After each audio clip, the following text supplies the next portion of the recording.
8 2 10 11 1 1 2. நீங்கள் அம்பிகைக்கு வெள்ளிக்கிழமை தோறும் குங்கும அர்ச்சனை செய்யுங்க. ரூபாதேவி பேர் நட்சத்திரம் எல்லாம் சொல்லி ஜாதக ஜெராக்ஸை அம்மன் பாதத்தில் வச்சு குங்குமத்தால் அர்ச்சனை பண்ணுங்க. வெள்ளிக்கிழமை தோறும் 3 நெய் தீபம் போடுங்க. உங்களுக்காக குறையா சொல்கிறேன், முடியும்னா 11 தீபமே போடலாம். 11 நெய் தீபம். ஒரு நெய் பாட்டில் வாங்கிக்கோங்க. விளக்கு கோயிலே இருக்கும், திரியும் கொண்டு போங்க. வெள்ளிக்கிழமை தோறும் செஞ்சுக்கிட்டே வாங்க, திடீர்னு கல்யாணம் வந்துடும். அம்மன்கிட்ட வேண்டுங்க. சிவனும் பார்வதியுமா இருப்பாங்கள்ல, அந்த அம்மன் உனக்கு கழுத்து நிறைய மாலை போடுதேன், சேலை சாத்துதேன், பச்சை கலர் சேலை, என் பிள்ளைக்கு ஒரு வரனை காட்டு, வாழ்க்கையை கொடு, இன்னும் மனசு உருகி வேண்டுங்க. அம்பிகைக்கு பச்சை நிறத்தில் சேலை எடுத்து கொடுங்க. சுவாமிக்கு காவி நிறத்தில் வேஷ்டி, வில்வ மாலை, தேங்காய் பழம் வெத்தலை பாக்கு எல்லாம் வச்சு அர்ச்சகர்கிட்ட கொடுங்க. என் பிள்ளைக்கு நீ கல்யாணத்தை கொண்டாந்துறம்மா, நான் எல்லாம் செய்கிறேன், நீ தானே எனக்கு துணை அன்னு உறவுகள்கிட்ட பேசுகிற மாதிரி அம்பிகைகிட்ட பேசுங்க. நம்ம பிள்ளை இப்படி வந்து நிற்காலேன்னு உடனே தருவாள். முடிஞ்சால் செவ்வாய்க்கிழமை முருகருக்கும் ஒரு அர்ச்சனை செய்யுங்க.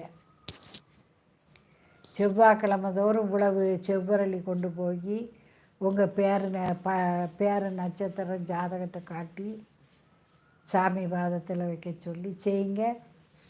இந்த 2 பூஜையும் செஞ்சுக்கிட்டே இருங்க. நீங்கள் நினச்சே இருக்க மாட்டேங்க, வந்துடும்.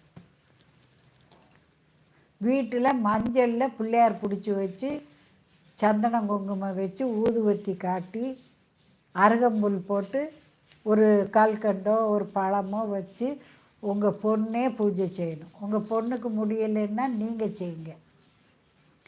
99ன்னா இப்போ 26 வயசாச்சு.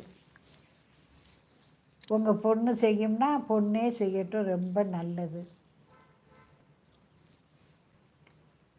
உள்ளம் சொல்கிறார்ல டிஎம்எஸ், உள்ளம் உருகுதையா அன்னு சொல்கிறாரு பாருங்க. அந்த மாதிரி உள்ளம் உருகி பேசுங்க. என் தாயே, என் பிள்ளைக்கு வழிகாட்டம்மா ஆனால் அப்படி வேண்டுங்க. முருகனுக்கு ஒரு நாள் திருநாள் தம்பாவே வந்து சொல்லுவீங்க, அம்மா என் பொண்ணுக்கு கல்யாணம் வந்துட்டு.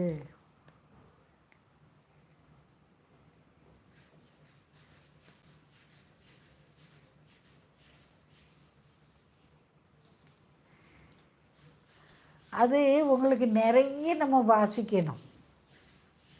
இப்போ யூடியூப்பில் எவ்வளவு வீடியோ வருது பார்த்தீங்களா? நீங்கள் என்னுடைய பிளேலிஸ்ட்டை போய் பாருங்கள். அபிமன்யு 15,000 வீடியோ போட்டிருக்கேன். பிளேலிஸ்ட்டை பாருங்கள். என் பிளேலிஸ்ட்டை பூரா நீங்கள் வாசித்தா நீங்களும் என்னை மாதிரி சொல்ல ஆரம்பிச்சிருவீங்க. எளிய பரிகாரங்களில் 2 லிஸ்ட்டு போட்டிருக்கேன். என் சேனலை போய் பாருங்கள். சப்ஸ்கிரைப் பண்ணிட்டீங்களா? எல்லோரும் சப்ஸ்கிரைப் பண்ணீங்களா? 7 லைக்கு தான் வந்திருக்கு. எத்தனை பேரோ கேள்வி கேட்டாச்சு, ஆனால் 7 லைக்கு தான் விழுந்திருக்கு. அபிமன்யு என் சேனலை சப்ஸ்கிரைப் பண்ணி பிளேலிஸ்ட்டை பாருங்கள். எளிய பரிகாரங்கள், ஆன்மீக இன்னும் 5-6 பிளேலிஸ்ட்டு போட்டிருக்கேன். அப்படியே தினம் ஒரு 10 தான் நீங்கள் பார்த்துக்கிட்டே வாங்க. நீங்களும் என்னை மாதிரி பேச தொடங்கிடுவீங்க. பாருங்கள்.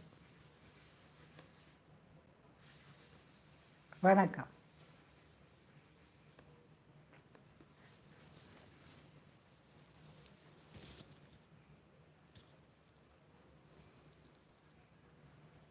प्रभो गणपते परिपूर्ण வாழ்வருள்வாயே.